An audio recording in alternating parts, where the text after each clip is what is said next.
সাইফুল্লাহ।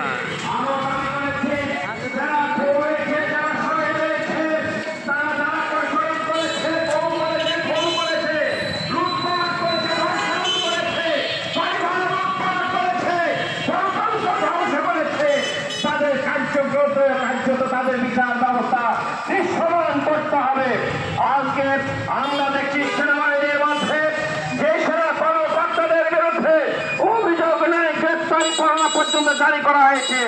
আজকে তাদের মধ্যে নানা রকম টালবাহানা আমরা দেখতে পাচ্ছি। আমরা বলে দিতে চাই, শহীদের রক্ত স্রোত বিজয়কে যদি আমাদের নিশ্চিত করতে হয়,